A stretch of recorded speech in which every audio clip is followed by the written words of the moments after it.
una tarde muy especial para la historia de la Feria del Libro, para la Cátedra Alfonso Reyes, para el Tecnológico de Monterrey, porque tenemos la presencia de dos pensadores indispensables, de dos filósofos intelectuales que nos han alumbrado durante una buena parte de la trayectoria del siglo XX y siglo XXI y que nos permiten seguir dando luces sobre cómo relacionarnos, cómo cuidarnos, cómo pensarnos a nosotros mismos, cómo pensar nuestra relación con la tierra y con el diálogo.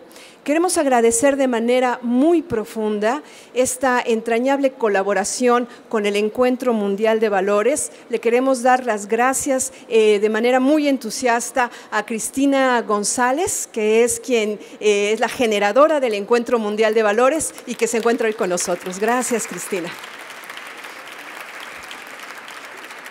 Gracias al encuentro ha sido posible tener hoy la presencia de estas dos figuras, el maestro queridísimo Leonardo Boff y Juan José Tamayo, que esta tarde van a dialogar con la decana de la Escuela Nacional de Humanidades y Educación del Tecnológico de Monterrey, Inés Sainz. El título de esta charla va a ser Apología del diálogo en tiempos de fundamentalismos. Un título, un tema sin duda urgente, sin duda relevante.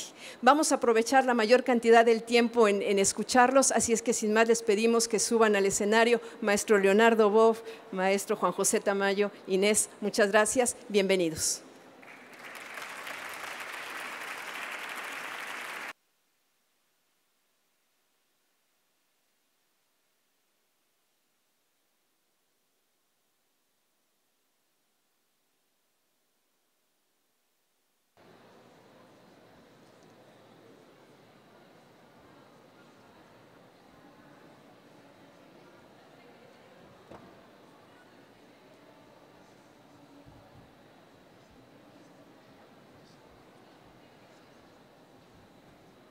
Supongo que sería aquí.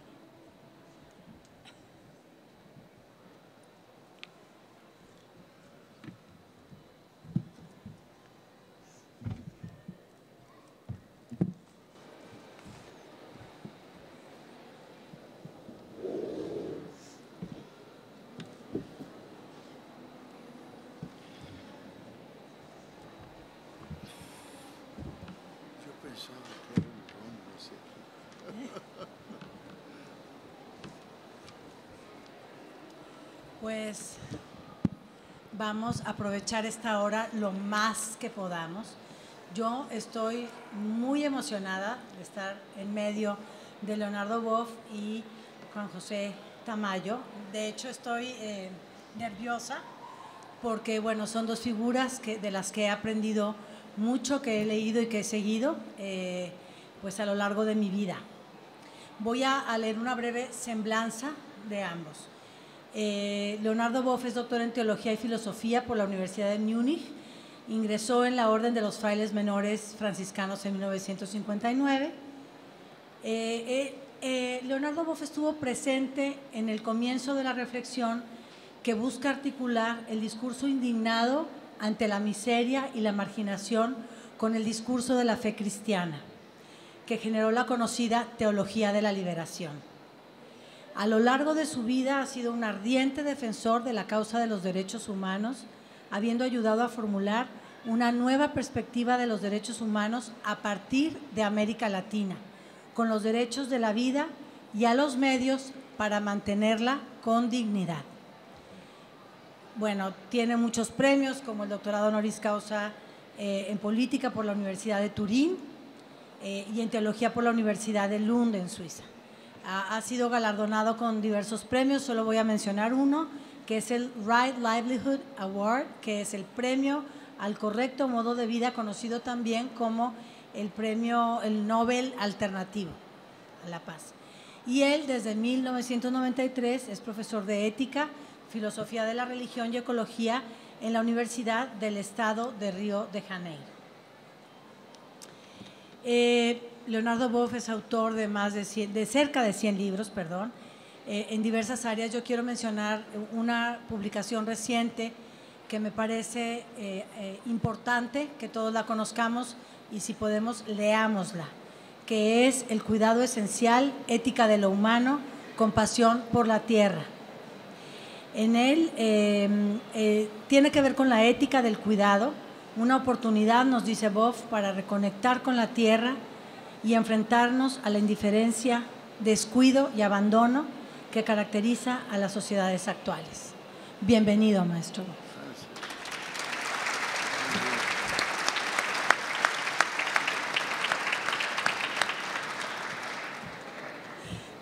Juan José Tamayo.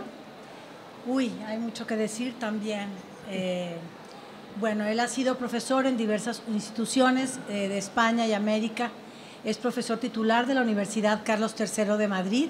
Dirige actualmente la Cátedra de Teología y Ciencias de las Religiones Ignacio Ellacuría de la Universidad Carlos III. Es cofundador y actual secretario general de la progresista Asociación de Teólogos y Teólogas Juan XXIII, miembro de la Sociedad Española de Ciencias de las Religiones, etcétera. La verdad es que tiene muchas distinciones. Yo, la verdad, leo sus columnas en El País, que son fascinantes. Les recomiendo que lo busquen por Google y lean todas sus reflexiones. Quiero decir algo más. Él es sumamente conocido por su labor en la teología de la liberación y se distingue por criticar el sexismo, la homofobia y el patriarcado de las religiones. Para él, la teología de la liberación es ante todo una teología contextual, cuyo punto de partida son las experiencias de opresión de las minorías. Por ello, su discurso es abiertamente feminista y se pronuncia en favor de los grupos minoritarios de toda índole, sexo, color, edad, orientación sexual, identidad sexual, clase social. Juan José Tamayo ha recibido varios premios y condecoraciones, entre las que cabe destacar diploma y medalla de oro de la Liga Española Pro Derechos Humanos, con motivo del centenario de su creación, por su compromiso y trabajo intelectual en favor del diálogo entre las religiones. También tiene un premio internacional de la República de Túnez para los estudios árabes e islámicos, el premio Islam y Convivencia en la primera Feria Musulmana de España y el premio de la Fundación Siglo Futuro por su compromiso ético. Quiero cerrar esta semblanza diciendo que tanto Juan José Tamayo como Leonardo Boff han dialogado a lo largo de 40 años. Creo que no hay mejor marco para hablar del diálogo que justamente esta relación dialógica, abierta, respetuosa, que ha nutrido su amistad. Otra coincidencia entre los dos es que vienen de la gran tribulación, de una gran tribulación, porque ambos han sufrido represalias por el Vaticano. Entonces, pues son muchos puntos en común que tienen Leonardo Boff y Juan José Tamayo. La idea es que yo haga preguntas, ya no voy a hablar porque lo importante es oírlos a ellos. Y voy a empezar por la primera, que va hacia Juan José Tamayo y que tiene que ver con el fundamentalismo. Es una pregunta muy simple. ¿Qué es el fundamentalismo? Buenas tardes. Es un placer estar con todas y todos ustedes en un evento que nos ha sorprendido muy gratamente a Leonardo y a mí, porque creo que el espacio de la Feria del Libro es el lugar donde se dialoga a través de los libros, pero en este caso concreto el diálogo lo vamos a tener a nivel interpersonal, Leonardo y yo, pero también con todas y todos ustedes. Así que agradezco en primer lugar a Cristina que haya promovido este encuentro o este enlace entre la Feria del Libro y el Congreso de Valores, y muy especialmente también a usted, señora decana, por ese reconocimiento que ha hecho de nosotros a lo largo de estos 40 años. Dice usted que la pregunta ¿qué es el fundamentalismo? Es sencilla, pero la respuesta creo que es enormemente compleja, ¿no? Porque una de las características del fundamentalismo es esa, ¿no? Responder simplistamente a preguntas complejas, o sea que es al revés. Pero voy a intentar dar una respuesta para información de todas y todos ustedes, desconociendo, claro, el grado de conocimiento que ustedes tienen sobre el tema. Hace 171 años, dos grandes pensadores que han influido extraordinariamente en el mundo, que fueron Marx y Engels, publicaron un libro titulado El Manifiesto Comunista. Y en ese libro se empezaba de la siguiente manera: un fantasma recorre Europa, el comunismo. Pues yo creo que 171 años después bien se puede traducir esa afirmación por un fantasma recorre el mundo entero y no solo Europa, que es el fundamentalismo. Y quizás no sea un fantasma, sino que sea una realidad, una especie de huracán que va destruyendo todo lo que encuentra a su alcance. Y sobre todo cuando el fundamentalismo recurre a la violencia, pues destruye la vida no solamente de los seres humanos, sino también de la propia naturaleza. Y creo además que el fundamentalismo hoy está instalado no solo en pequeños grupos que promueven unos comportamientos racistas, xenófobos y homófobos, sino que tristemente y con frecuencia está instalado en las cúpulas de las religiones, en las cúpulas de las organizaciones políticas y, peor todavía, en las cúpulas de los estados. En realidad, la palabra fundamentalismo pertenece al ámbito religioso. La fecha exacta de surgimiento de la palabra es el año 1919, en los Estados Unidos, un año después de la Segunda Guerra Mundial. Se crea todo un movimiento integrista dentro del protestantismo evangelista que intenta combatir la presencia de los métodos histórico-críticos dentro de la lectura de la Biblia y al mismo tiempo la crítica radical de la incorporación del humanismo al pensamiento religioso o al pensamiento católico. Y el nombre aparece por primera vez en un artículo en el que los propios fundamentalistas dicen: cuidado, no queremos que nos llamen conservadores, no queremos que nos llamen milenaristas. Por tanto, si de nosotros se dice que somos fundamentalistas, ciertamente no es un insulto, sino que es un elogio, ¿no? Y hay un proceso de desarrollo del fundamentalismo en los Estados Unidos, primero en el ámbito más estrictamente religioso, sobre todo en la lectura fundamentalista de la Biblia sin ningún tipo de interpretación. Pero enseguida transita a otros campos, como son, por ejemplo, las ciencias de la naturaleza, con una crítica severa y radical a la teoría del evolucionismo, defendiendo el creacionismo de manera radical, y hasta que, a partir de la década de los 80, pues entra en la esfera política y crea un partido que se llama la Mayoría Moral, que va a ser el que va a apoyar permanente y sistemáticamente durante 40 años al partido republicano. El fenómeno del fundamentalismo, luego de este nacimiento y de esta evolución, pues se va a aplicar a otras tradiciones religiosas, fundamentalmente las tradiciones religiosas monoteístas, ¿no? Porque si bien es verdad que el fundamentalismo no pertenece a la esencia o a la naturaleza de las religiones, pues las religiones monoteístas han sido y sigue siendo el caldo de cultivo de este fenómeno, ¿no? Entonces, ¿cómo en estas religiones se construye el fundamentalismo? Brevemente expuesto. Primero, es la creencia en un solo y único Dios verdadero. Esta es la clave para mí, de la construcción del fundamentalismo en las religiones monoteístas. Pero claro, ese Dios único y verdadero se convierte además en Dios universal, es decir, Dios de todos los seres humanos, independientemente de que se crea o no en Él. En segundo lugar, este Dios universal, único y verdadero, revela su voluntad y la revela a un profeta que recibe el mensaje divino para que lo transmita al pueblo. Las tres religiones monoteístas, judaísmo, cristianismo e islam, tienen una figura central, que no es el sacerdote, que no es el clérigo, sino que es el profeta.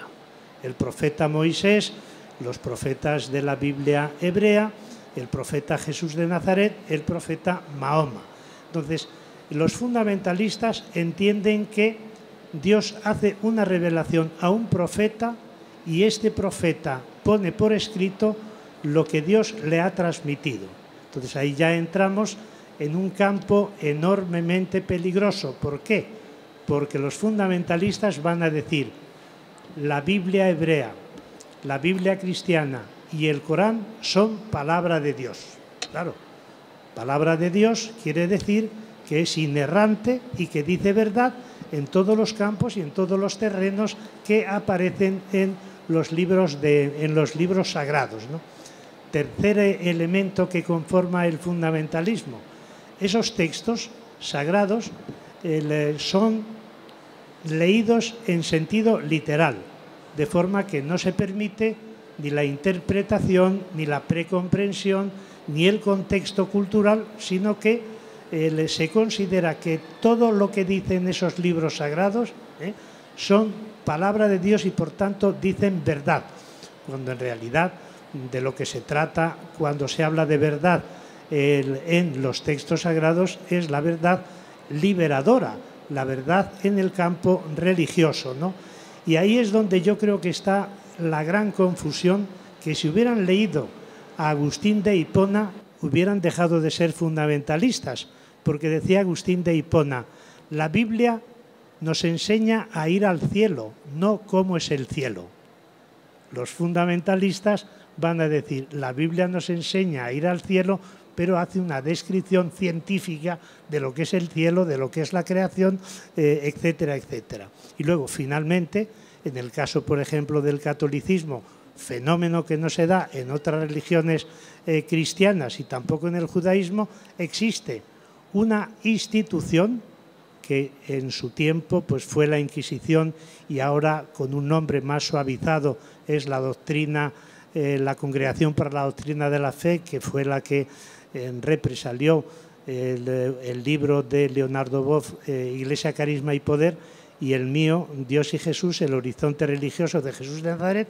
Esa organización es la que considera que no existe más que una sola interpretación, de forma que quien se desvía de esa interpretación entra directamente en la categoría de heterodoxo o peor, de hereje. Esta es la construcción de los fundamentalismos dentro de las religiones monoteístas, que no quiere decir ni que pertenezca a la naturaleza de esas religiones, ni que sea solo en ellas donde se da este fenómeno. Pero ciertamente hay que tener en cuenta que entre cristianismo e islam conforman en torno a la mitad de la población mundial, 3.500 millones, y en ese sentido los fundamentalismos musulmanes, los fundamentalismos cristianos y el fundamentalismo sionista judío pues son hoy o constituyen uno de los más graves peligros dentro de las religiones, porque llegan a matar el nombre de Dios y también la traducción dentro de la sociedad, generando todos estos nuevos fenómenos como el que estamos viviendo ahora, que es uno de los más dramáticos, y la radicalización del fundamentalismo, que es el neofascismo. Y en concreto, en este momento, los neofascistas, más importantes, los grandes líderes neofascistas, apelan casi siempre a la religión, apelan a en el caso del cristianismo, a las palabras de Cristo, ¿no? Y en ese sentido, yo, más que hablar de neofascismo, creo que tendríamos que hablar de Cristo-neofascismo, lo cual es mucho más grave.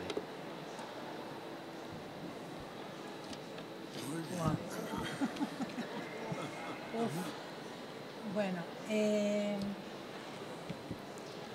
creo que ahora es interesante abrir una pregunta sobre el diálogo, que justamente, bueno, ¿qué sucede con el diálogo frente al fundamentalismo? Si el diálogo es un ejercicio de reconocimiento del otro, de acogida del otro, de escucha abierta, de cuidado, si el diálogo se abre a la pluralidad, no a la literalidad. El diálogo es un acto de hospitalidad. Entonces, la pregunta para ustedes es: ¿cuáles son las condiciones de posibilidad para que un diálogo se dé y para que ese diálogo sea efectivo para atenuar la violencia?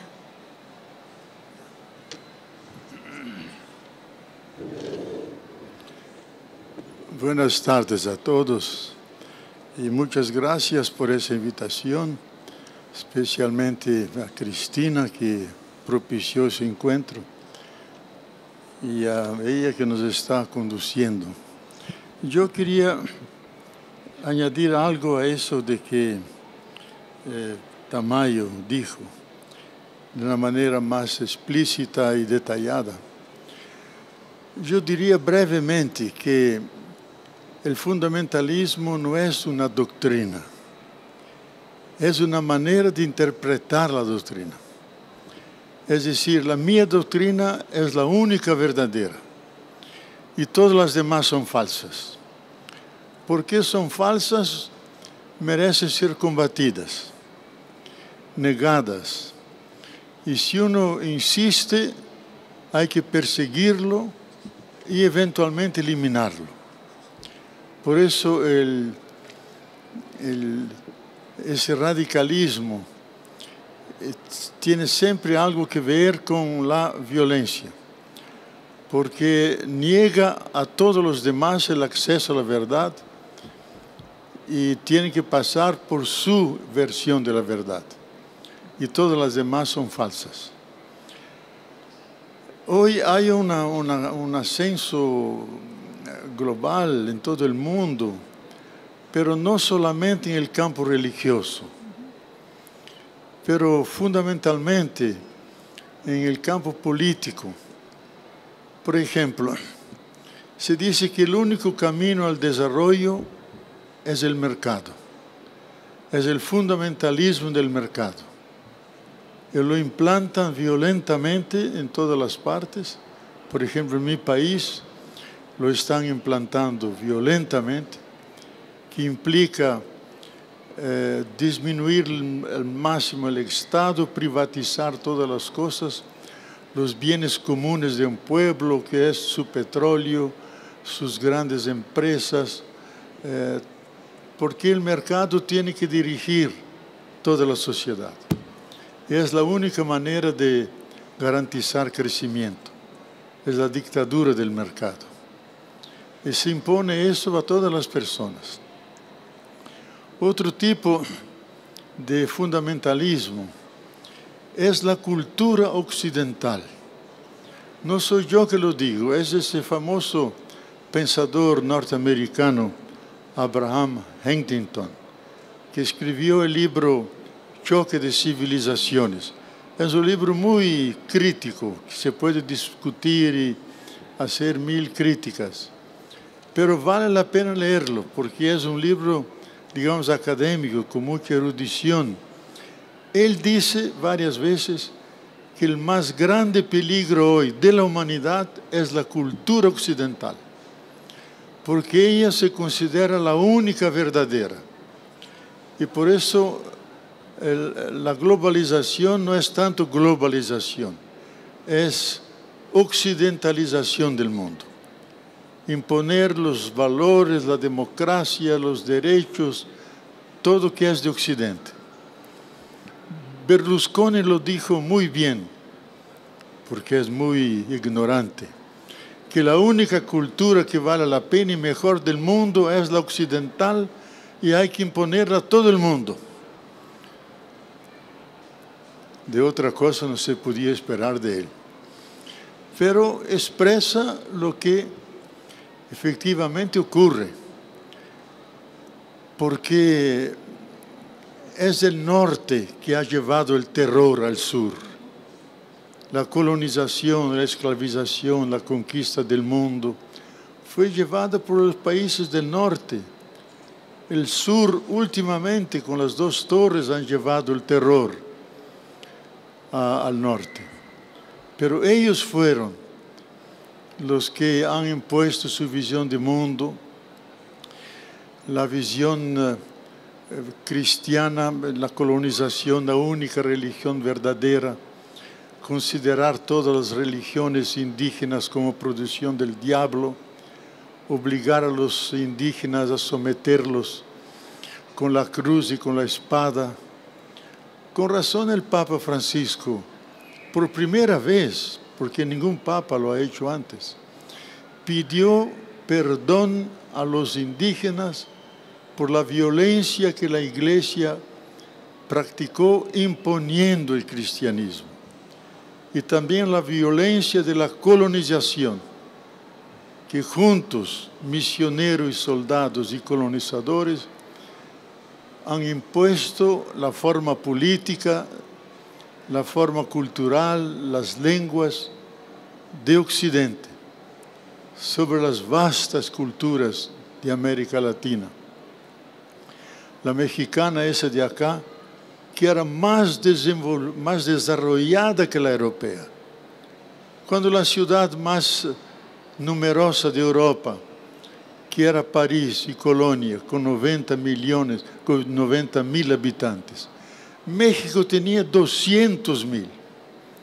Y ellos se admiraban cómo podían abastecer con agua, con alimentación, tantas personas. Y sabemos que Hernán Cortés, el gran genocida, yo diría, conquistó a base de violencia, de la espada, de la dominación, con esa conciencia que la única religión verdadera era la cristiana, la única cultura que vale la pena era la europea. Leían el texto en latín, que era un texto que decía que debe reconocer el Papa como representante de Dios y todos los pueblos de la tierra tienen que estar sometidos al rey de España o Portugal. Leían en latín esto. Y como ellos no entendían latín, ya tenían razón para hacer la guerra justa, someterlos. Entonces, esos son tipos de fundamentalismo que van más allá de la dimensión religiosa. Y yo creo que el más antiguo de todos los fundamentalismos, del cual casi todos nosotros somos rehenes, es el patriarcalismo, que tiene por lo menos 12.000 años y que sigue como eje estructural de todas las culturas que conocemos, a excepción de culturas indígenas, muchas de ellas son matriarcales o son muy equilibradas, hombre y mujer. Pero el patriarcalismo occidental sigue como estructura básica de organización de la sociedad y de la Iglesia. Con eso implica rebajar a la mujer, ponerla en segunda instancia y dar todo el espacio público de la dirección de la sociedad, del Estado, a los hombres. Con tal que hasta los días de hoy, sea en Estados Unidos, sea en Alemania, sea en cualquier otro país desarrollado, una mujer, por el hecho de ser mujer, puede ser la más grande científica del país, gana 20% a menos que los hombres, porque es mujer, porque el patriarcado eso impone. Entonces, es difícil superar estructuras de esa forma. ¿Y quién nos va a liberar del patriarcado? No son los hombres, nosotros. son las mujeres que nos van a humanizar, porque a someter el otro uno tiene que reprimirse, tiene que negar algo de él mismo para someter el otro. Entonces tenemos que apoyar todos los movimientos de las mujeres del mundo como fuerza auxiliar, como ha dicho ahí Tamayo. Y yo hice por mi parte también escribiendo un libro, El rostro materno de Dios, reconquistando a Dios como madre y no solo como padre, o si quieren, un padre maternal y una madre paternal, para equilibrar y no provocar la irritación de los patriarcales. Pero eso es un gran... Entonces la pregunta que ella puso, ¿cómo dialogar? Yo encontré muchos fundamentalistas.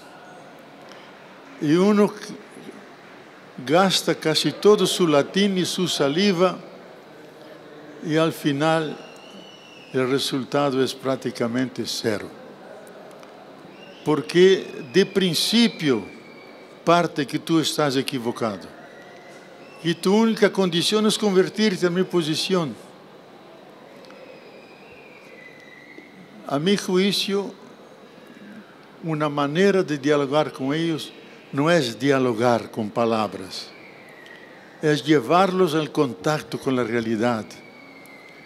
Decir que ellos también tienen que tomar el agua, que es muy escasa, tienen que comer lo que la tierra produce y cada vez menos los alimentos son renovables.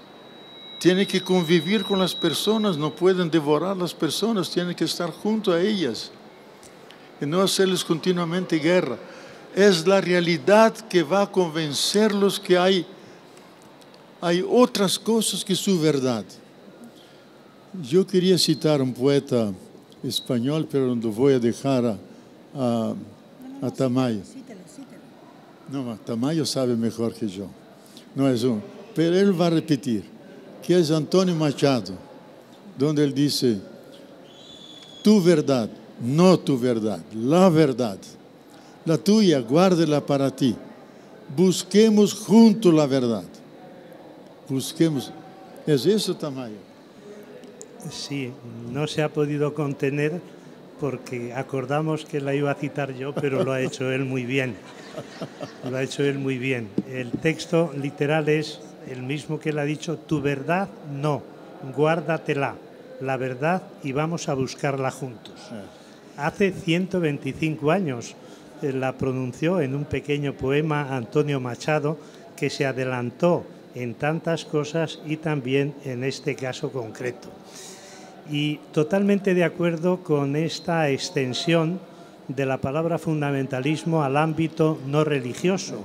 Y sobre todo, lo que más me ha gustado ha sido el fundamentalismo más peligroso que hay hoy en el mundo, que es el fundamentalismo patriarcal.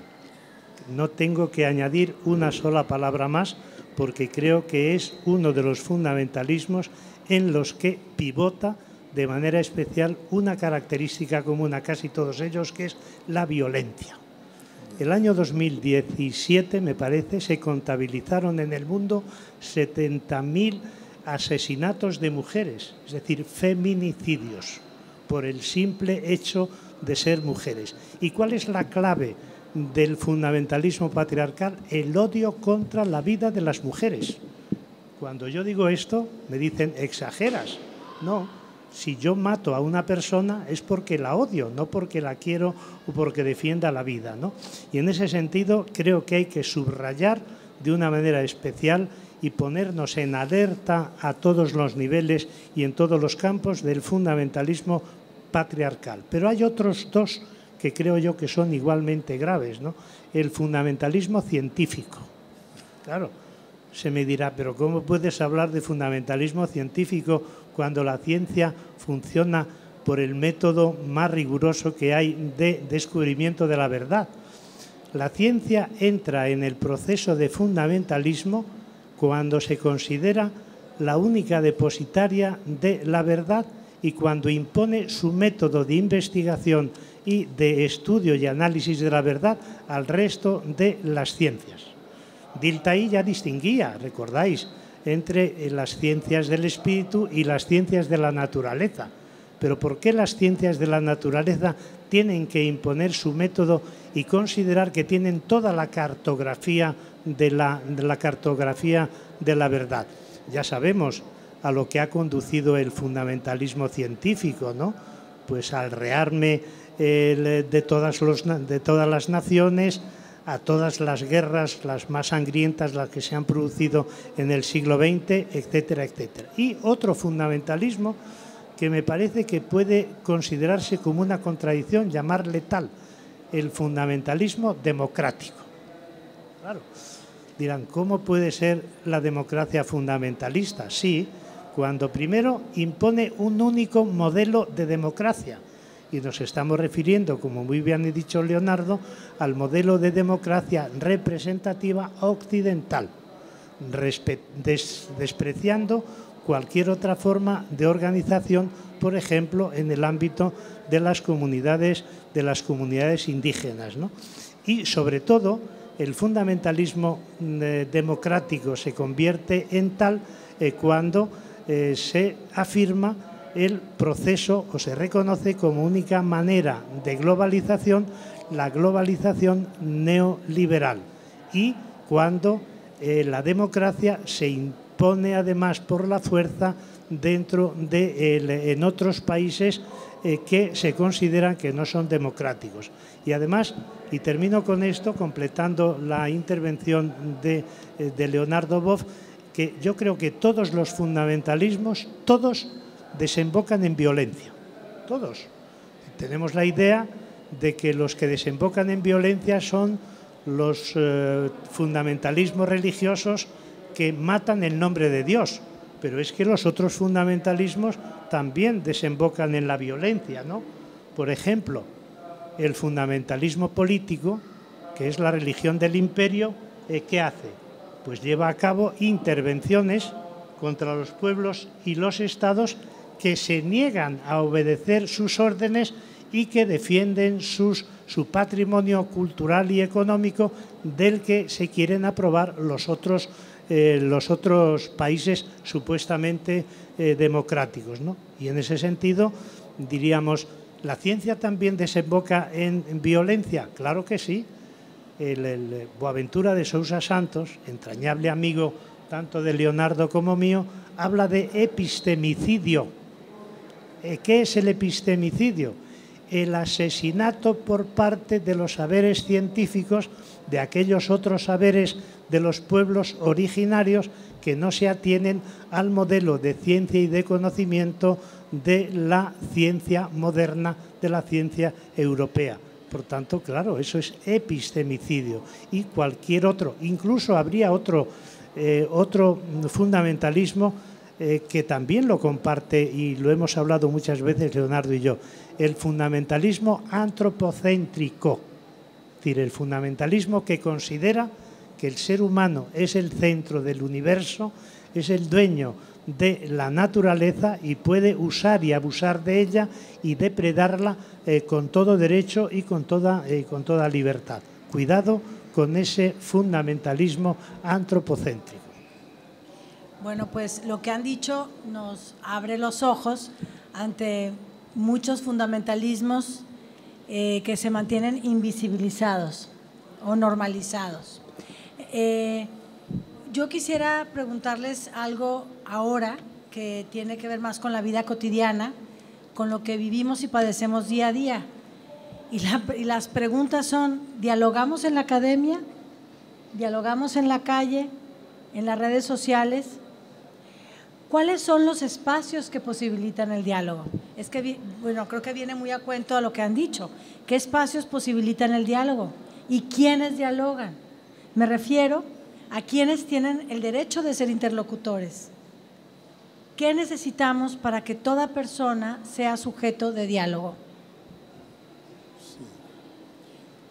Yo creo que el diálogo es la estructura fundamental del ser humano, porque vive en una familia, nace en una familia, padre y madre, y el tú y yo es la primera forma de diálogo, como ese gran filósofo judío. Ayúdame, que yo soy con Alzheimer aquí. Martin Buber. Martin Buber, que escribió toda una filosofía del diálogo. Y nosotros aquí en América Latina el grande pedagogo brasileiro Paulo Freire, que estableció toda la educación como una dialogación, diálogo, una acción de diálogo permanente entre la comunidad de aprendizaje, donde no hay un profesor y un alumno, hay una comunidad que dialoga y juntos aprenden, porque cada uno es portador de un saber, cada uno. Por más sencillo que sea, tiene su lectura del mundo, su interpretación de su vida, puede testimoniar un conocimiento.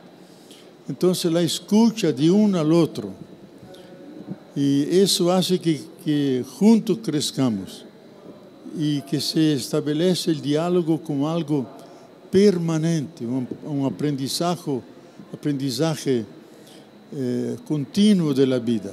Pero no solamente el tú y yo, sino con nosotros, con la entera sociedad. Maturana, un gran biólogo chileno, habla del diálogo con el mundo, con la naturaleza, con todas las cosas, porque continuamente estamos intercambiando energías, fuerzas, y hay que abrirse a esto.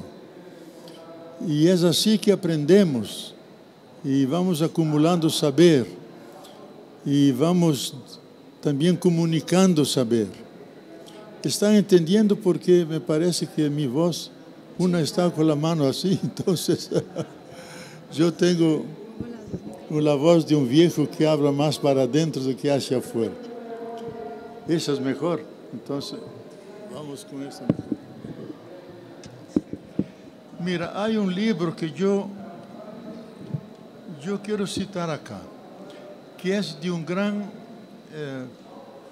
cientista, premio Nobel de termodinámica y química, que es Ilya Prigogine, un ruso que vivió en Bélgica. Yo personalmente creo que es uno de los más grandes científicos del mundo, porque él mostró por su investigación que la vida, que segundo Einstein era cosa de las religiones, que la ciencia no sabía darse cuenta de lo que es la vida. Él, aplicando la física cuántica, mostró que la vida se encaja dentro del proceso de evolución desde que haya momentos de distancia del equilibrio, de caos, y que se crea un otro orden y de ahí explota la vida como en un imperativo cósmico. Pues ese Ilya Prigogine escribió un libro que yo considero muy importante, que se llama La Nueva Alianza. ¿Qué es la Nueva Alianza? Es la alianza de todos los saberes. El saber de las brujas, el saber de las personas que dan bendiciones, que curan, el saber del pueblo sencillo, el saber de los indígenas, todo tipo de saber abre una ventana sobre la realidad.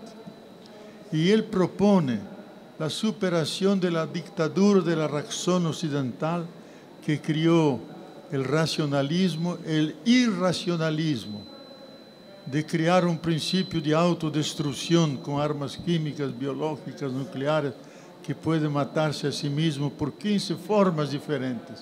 Dice, esa razón es una razón loca, tenemos que completarla con la razón cordial, con la razón de la tradición, con la vieja sabiduría de los indígenas, que tiene otro sentido de naturaleza, otro respeto a la vida, la sabiduría de los niños, que muchas veces nos dicen verdades que nosotros ni siquiera captamos.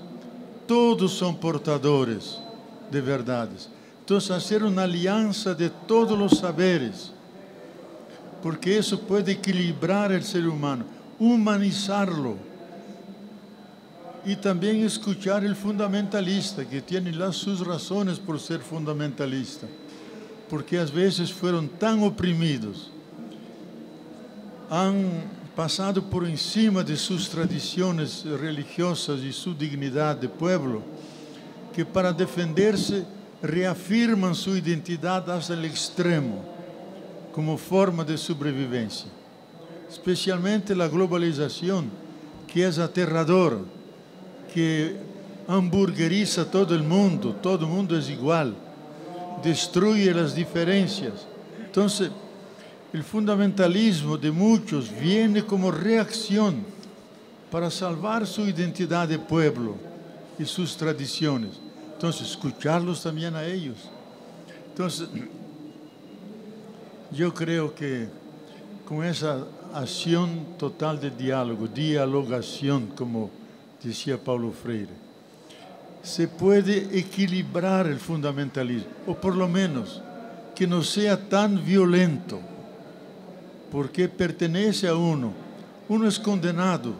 Quien afirma que su verdad es la única, es condenado a ser violento, a excluir los demás, a rechazarlos.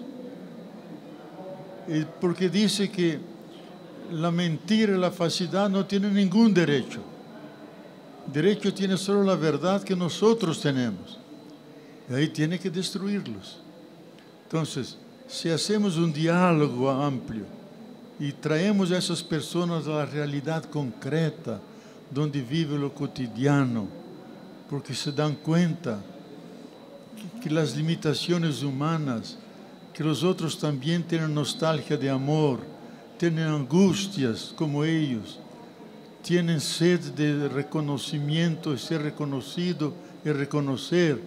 Se dan cuenta que la condición humana es igual en todos. Y ahí uno puede darse cuenta que su fundamentalismo es, como decía Goya, que los fantasmas de la razón producen monstruos. Son monstruos de la fantasía que imagina el otro. Yo creo que un ejemplo, yo voy a terminar, Inés, un ejemplo clásico de fundamentalismo fue el presidente Bush, que era dependiente de bebida, era de alcohol, se convirtió en una iglesia fundamentalista. Fue electo presidente de Estados Unidos. Cuando decretó la guerra contra Irán, no, la guerra contra Afganistán, no, el otro país, Irak. Los viejos se olvidan y cuando olvidan, entonces inventan cosas. Contra Irak. Reunió el gabinete todo y dijo, denme 10 minutos. Porque se alejó y después de 10 minutos volvió y dijo, yo de rodillas pedí al buen Señor que me aconsejara. Y él me dijo, vamos a la guerra. El fundamentalismo total, sin darse cuenta de los millares y millares, 500.000 fueron muertos en esa guerra. Y él muy religioso, de rodillas, supliqué al buen Señor que me iluminara. Entonces ese es buen Señor, solamente para Él, para los demás el malo Señor. Es un ejemplo de un fundamentalismo extremadamente peligroso. Y hoy está un poco por todas las partes, por eso tenemos que abrirnos a todo tipo de diálogo, encuentro, sentir las personas en la piel, abrazarlas, decir, tú eres también mi hermano. Como ahorita mismo llamé a una persona que me saludó, le dije, hermano, ¿cómo estás?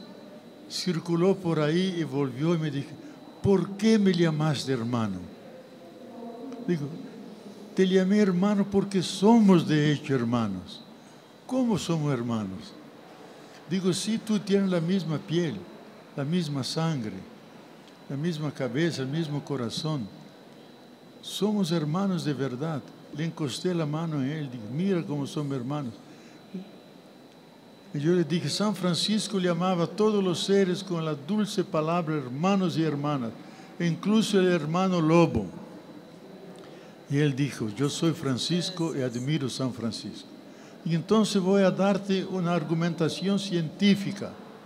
Cuando en 1953, dos científicos norteamericanos, Drake y Dawson, descodificaron el código genético. Han descubierto que desde la bacteria más originaria que irrumpió a 3,8 mil millones de años, pasando por las grandes florestas, los dinosaurios, los colibríes, llegando a Inés y llegando a Tamayo, todos tenemos el mismo código genético, los mismos 20 aminoácidos y las mismas 4 bases fosfatadas. Diciendo en un lenguaje más pedestre, digamos, le aclaré, somos hechos por 20 ladrillos diferentes, con 4 cementos diferentes.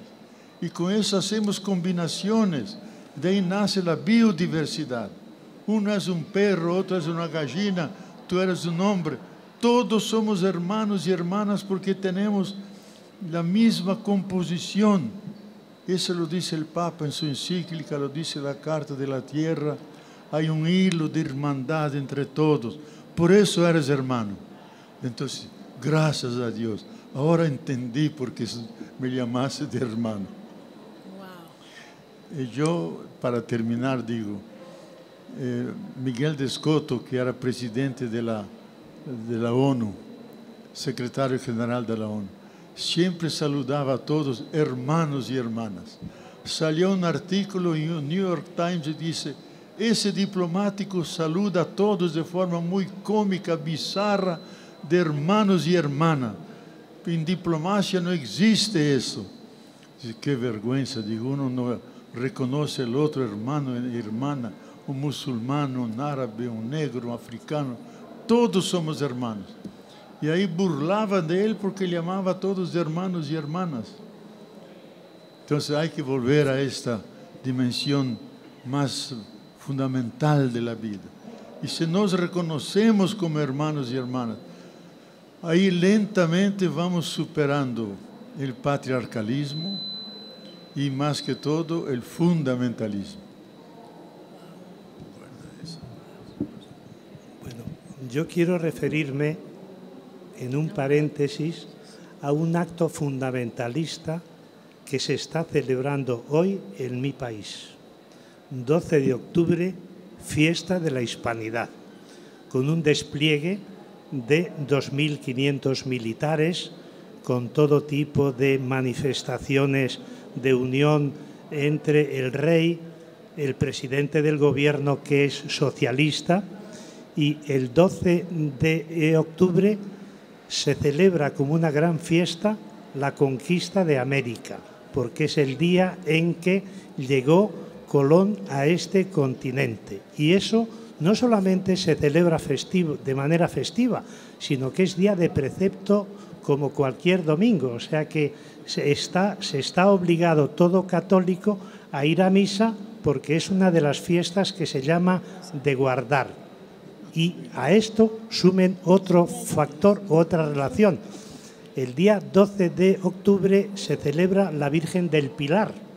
Bueno, pues se asocia a la Virgen del Pilar con la conquista de América. No creo que exista hoy un acto fundamentalista tan irracional y tan necrófilo, es decir, celebrar la muerte, el asesinato de millones y millones de pueblos de Amerindia, la destrucción de las culturas, de las religiones, etcétera, etcétera. Esto lo quería decir como paréntesis en un acto penitencial, aunque a mí no me afecta, lógicamente, porque yo no tengo nada que ver ni con lo que hicieron mis antepasados en el siglo XVI y, por supuesto, tampoco con la fiesta de hoy, ya que si hubiera estado en España hubiera escrito un artículo en el diario El País denunciando esta alianza mortífera o necrófila entre la Virgen del Pilar y la conquista violenta de América. Esto como paréntesis en un acto de confesión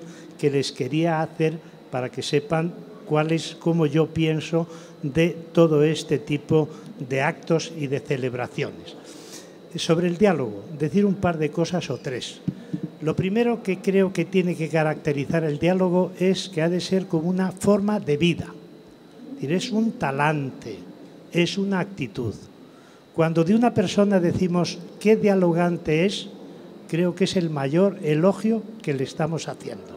Por eso, antes de dar lecciones de cómo tienen que dialogar las instituciones, las religiones, las ciencias, las disciplinas, etcétera, etcétera, tenemos que empezar por una antropología del diálogo. Y la antropología del diálogo empieza por una actitud de respeto, de reconocimiento, de aprecio, de respeto, de reconocimiento y de aprecio del otro y de la otra. Pero yo creo que nuestra actitud con mucha frecuencia es la contraria. Cuando hablamos de una persona, en vez de reconocer sus valores, lo que hacemos es denigrarla y destacar sus defectos, ¿no? Y desarrollando sus prejuicios. Por tanto, creo que ese es el punto de partida. Es imposible que haya diálogo entre las instituciones, las ciencias, los saberes, cuando las personas no tienen esa actitud o ese talante. Segundo, el diálogo yo creo que tiene que ser un método para descubrir la verdad, siendo conscientes de que tanto la verdad con mayúscula, que puede ser la trascendencia, como la verdad con minúscula, que puede ser la adecuación del entendimiento con la realidad, es algo que no podremos nunca conseguir. De forma que en la búsqueda de la verdad, el diálogo tiene que respetar fundamentalmente la disidencia. Es decir, aquellas personas que en la búsqueda de la verdad no están de acuerdo con la verdad de los otros, porque la verdad no es algo absoluto. Tercero, creo que el diálogo tiene que ser un método para la resolución pacífica de los conflictos. Pero sobre todo y finalmente, por utilizar una expresión de Kant, el diálogo tiene que ser un imperativo categórico. Es decir, ¿qué es un imperativo categórico? Lo saben muy bien, igual que yo. Aquella actitud y aquel comportamiento y aquel deber que se tiene que cumplir estrictamente sin ningún tipo de excepción. Ese es el imperativo categórico, ¿no? Bueno, pues yo creo que mientras no convirtamos el diálogo en un imperativo categórico, podremos estar pues haciendo algunas reuniones, algunos encuentros, bueno, siempre selectivos, porque en realidad del diálogo no puede ser excluida ninguna persona, ninguna colectividad, ninguna institución. Y sobre todo, el fundamento del diálogo es antropológico. El ser humano es un ser social, es un ser comunicativo, es un ser que se caracteriza por la sociabilidad. Y la sociabilidad implica mantener relaciones de diálogo con los demás. Incluso diría más, y con esto termino. Creo que el diálogo es una característica de la racionalidad humana, ¿no? Nadie, ningún científico, ningún sabio, ninguna persona que sea un gran cerebro puede decir, como dijera el rey francés, l'état c'est moi. Nadie puede decir la verdad soy yo. Y ya nos recordó Habermas con ese libro de la teoría de la acción comunicativa que la verdad no es autista, sino que la verdad es dialógica. Y dentro de ese diálogo lo único que hacemos es aproximarnos a la verdad, porque la verdad nunca es algo absoluto. Por tanto, yo creo que hay razones antropológicas, racionales, interculturales, incluso hermenéuticas para defender el diálogo como talante, como actitud, como método y sobre todo como imperativo categórico. porque si no convertimos el diálogo en imperativo categórico, lo que va a ser el imperativo categórico va a ser el choque de civilizaciones, la violencia contra las mujeres, el choque de culturas y de tradiciones religiosas, ¿no? Por eso insisto tanto en el diálogo como imperativo categórico que no admite ninguna excepción. Bueno, pues el tiempo es implacable, no admite réplica ni disenso. Les agradezco, Leonardo Boff, Juan José Tamayo, gracias por esta enriquecedora conversación. Hay libros afuera de aquí y pueden firmar los libros, los autores, para quienes quieran comprar sus libros. Muchísimas gracias. Maravilloso. Maravilloso.